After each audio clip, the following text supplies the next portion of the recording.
शादीशुदा प्रेमी जब अपनी प्रेमिका के घर पहुंचता है शादी रुकवाने के लिए, तो फिर क्या बवाल मचता है और क्या उस प्रेमी की ज़िंदगी सलामत रह पाती है या फिर नहीं। आज की जो क्राइम कथा है वो बालोतरा के सिवाना किटनोद ग्राम से शुरू होती है। किटनोद ग्राम में रहने वाली मनीषा नाम की एक लड़की, जिसे पूर्ण सिंह है, जो जालोर निवासी बताया जा रहा है, ये आपस में एक दूसरे से प्रेम करते थे। इनका प्रेम प्रसंग है जो अच्छा चला, लेकिन जब एक राज का फाश खुलता है, पत्ता खुलता है, तब फिर ये रिश्ता कहीं ना कहीं टूटने और बिखरने सा नजर आता है। नमस्कार, आप सभी का स्वागत है। आप सब कैसे हैं? उम्मीद करते हैं कि आप सब अच्छे होंगे। यहाँ पर पूर्ण सिंह है, जिसकी उम्र 32 वर्ष है। वो मनीषा से संपर्क में आता है, बातें चलती हैं और इनका प्रेम है जो परवान चढ़ता है। एक दूसरे से फीलिंग्स, एक दूसरे पे मरना, एक दूसरे से देर रात तक बात करना, ये सब चल रहा था। यहाँ पर पूर्ण सिंह ने स्टार्टिंग में अपना जब इसका रिश्ता शुरू हुआ तब एक झूठ बोला था, और वो झूठ ये था कि वो शादीशुदा नहीं है, बल्कि वो एक कुंवारा है और शादी करेगा तो पूर्ण सिंह मनीषा से ही करेगा। ये तमाम ऐसी बातें थी जिन बातों को लेकर के पूर्ण सिंह हमेशा इस बात का विरोध किया करता था कि तुम मेरी निजी लाइफ में इंटरफेयर मत करो, मैं तुम्हारा हूँ, तुम्हारा रहूँगा, तुम चिंता मत करो, तुम फालतू में चिंता क्यों कर रही हो। लेकिन मनीषा इसे बार बार पूछती कि भाई तुम तुम्हारी सच्चाई क्यों नहीं बताती। समय 1 साल निकला, 1.5 साल निकला और इसके बाद में समय 2 साल का भी निकला। इन 2 साल के अंदर मनीषा और पूर्ण सिंह एक दूसरे के संपर्क में बहुत नज़दीक आ चुके थे।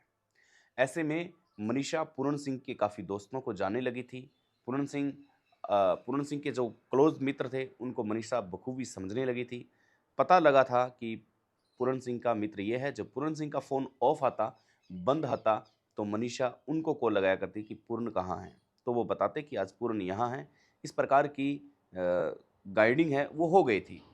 अब मनीषा के लिए इस बात का पता लगाना मुश्किल नहीं था कि वो शादीशुदा है या फिर नहीं। वो कहाँ से है, कौन-सी जगह से है, क्या करता है, ये बातें मनीषा से अब दूर नहीं थी। जैसे-जैसे वक़्त आ रहा था, पास आ रहा था, पूर्ण सिंह हमेशा इस बात का विरोध करता कि तुम बेवज़ह बिना मतलब मत सोचो। लेकिन एक दिन ऐसा आता है कि मनीषा पूर्ण सिंह के एक किसी मित्र को कॉल लगाती है।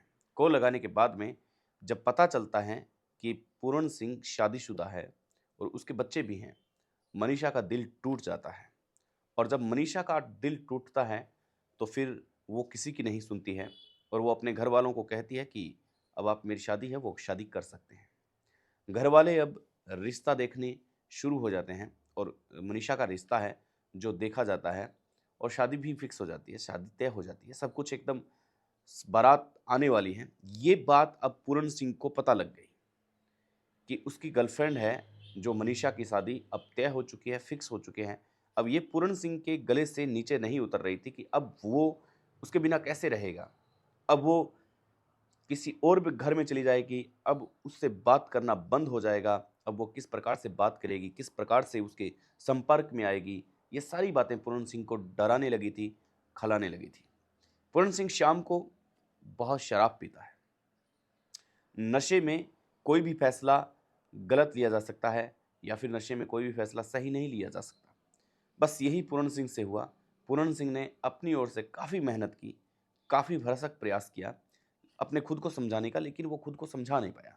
शायद उसकी मोहब्बत एक तरफ़ा थी, शायद उसकी मोहब्बत में कुछ ऐसा था कि वो अपनी मोहब्बत को किसी के साथ बाँटना नहीं चाहता था। यही गलती उससे हुई। पूर्ण सिंह जालोर से सीधा बालोतरा की ओर रवाना हो जाता है।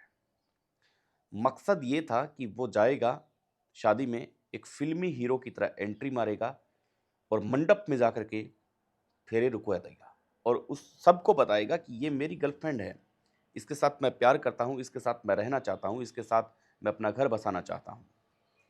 पूर्ण सिंह जालोर से रवाना हो जाता है। उसे पता था कि इस तारीख को मनीषा की शादी तय है और इस तारीख को इतने बजे यहाँ पर मनीषा की बारात आने वाली है। बस सेम उसी जगह पूरन सिंह को पहुंचना था। बीच में उसके काफ़ी दोस्त थे जो उसे मना कर रहे थे कि ये काम तुम मत करो, ये काम तुम गलत कर रहे हो, इस काम में कोई फ़ायदा नहीं है, इस काम में कोई मतलब वाली बात नहीं है। लेकिन पूरन सिंह के ऊपर मोहब्बत का भूत सवार था और उसने एक नहीं सुनी। वो लगातार आगे बढ़ता जा रहा था, आगे चलता जा रहा था। जैसे ही मनीषा के घर पहुंचता है, वैसे ही वहाँ पर मेहमान आए हुए हैं, ढोल नगाड़े बज रहे हैं, बारात आई हुई है। अब इधर मनीषा के जो घर वाले थे, उनको ये पता लग जाता है कि भाई पूरन सिंह नाम का कोई लड़का है जो आ रहा है।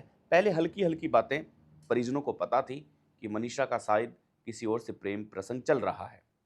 अब जैसे ही पूरन सिंह वहाँ आने वाला था, तब ये पता चल चुका था कि कोई न कोई ऐसा व्यक्ति है जो इस शादी में बाधा बन सकते हैं और पूरे मेहमान आए हुए हैं। मेहमान के सामने अगर ये इस प्रकार का नाटक करेगा, तो हमारी नाक कट जाएगी। इसलिए मनीषा मनीषा को वो पूरन सिंह कॉल भी करता है। मनीषा उसे समझाती है कि तुम ऐसा मत करो।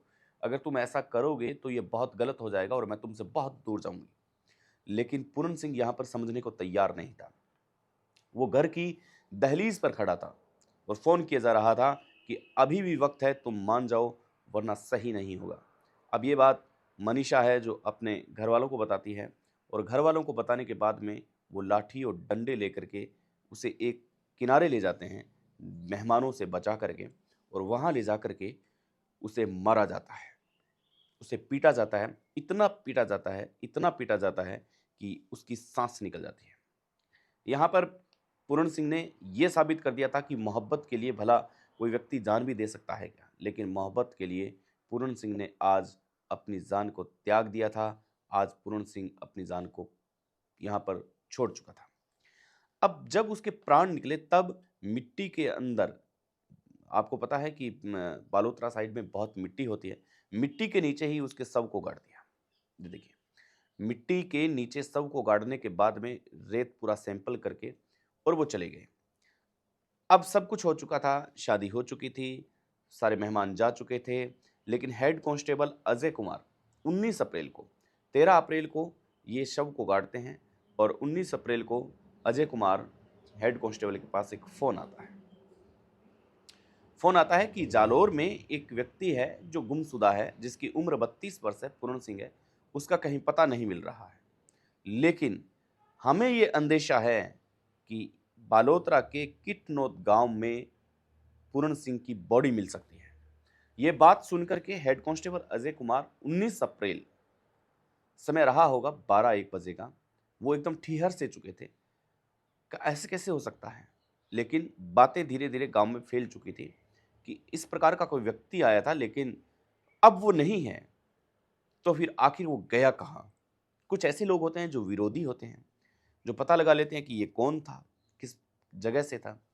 और जो दोस्त थे पूरण सिंह के, उनको भी ये अंदेशा था कि भाई इस प्रकार से पूरण सिंह उस गांव में गया था, लेकिन अब वापस नहीं आया है। 13 अप्रैल से 19 अप्रैल वक्त हो चुका है 6 दिन का। इस 6 दिन तक पूरण सिंह कहाँ मिसिंग था? दोनों तरफ से जब अजय कुमार के पास इस प्रकार के कॉल आते हैं, तो अजय कुमार एक टीम की नियुक्त करते हैं और गांव में पूछताछ करते हैं और उसके बाद में उस शादी वाले घर पहुंचा जाता है जहां पर मनीषा की शादी थी। अब मनीषा की और उसकी कॉल डिटेल निकाली जाती है, तब पता चलता है कि हाँ, इनका प्रेम प्रसंग था, इनकी बातें हुआ करती थी। अंतिम लोकेशन है पूरण सिंह की, वो भी यहाँ थी। अब सारी बातें खुल चुकी थी। जब जैसे ही पूरण सिंह का नाम सामने आया, तब पीछे वाला रिकॉर्ड भी पूरण सिंह का सामने आ गया, जहां वो गुमशुदगी की रिपोर्ट में दर्ज था। अब इनको डिटेन किया जाता है और डिटेन करने के बाद में पूछा जाता है कि आखिर तुमने क्या किया। तो सब बताते हैं कि हमने हमारी बेटी की शादी रुकवाने के लिए वो आया था, बहुत उसकी नीयत खराब थी, इसलिए हमने उसे मारना मारना नहीं चाहते थे, उसे पीटना चाहते थे, लेकिन वो इस दुनिया से चला गया, तो हमने सोचा कि अब महंगा पड़ेगा, इसलिए हमने उसकी बॉडी को मट्टी में दबा दिया है। पुलिस वहाँ पहुँचती है, पहुँचने के बाद में उसके शव को बाहर निकाला जाता है और परिवारजनों को सुपुर्द किया जाता है उसका पीएम करवाने के बाद में। यहाँ पर छतर सिंह, पारस कंवर, मनीषा कंवर और पुष्पा कंवर, ये जो नाम थे, कान सिंह, ये नाम आरोपी में फिलहाल हैं, पुलिस इनको डिटेन कर रही है और डिटेन करने के बाद में अब क्या खुलासा होगा इसका, ये अभी तक देखना बाकी है। पीएम रिपोर्ट है जो अभी आना बाकी है। पीएम रिपोर्ट आएगी, उसके बाद में पता चलेगा कि क्या है। अभी तक मीडिया के सामने पीएम रिपोर्ट है जो नहीं आई है। लेकिन ये जो एक कहानी थी, ये जो एक सच्ची घटना थी कि कोई प्रेमी अपनी माशूका को, अपनी मोहब्बत को पाने के लिए उसकी शादी में विघ्न बन सकता है। लेकिन यहाँ पर पूर्ण सिंह ने भी झूठ बोला, झूठ का सहारा लिया। अगर वो सच बोलता तो शायद उसकी मोहब्बत भी टिक पाती। लेकिन कुछ भी गलत हो, लेकिन हमें कभी भी गलत कदम नहीं उठाना चाहिए। किसी की जान होती है, वो बहुत कीमती होती है और हमें हमेशा किसी की हिफाज़त करना चाहिए। बहुत-बहुत आभार, धन्यवाद, नमस्कार।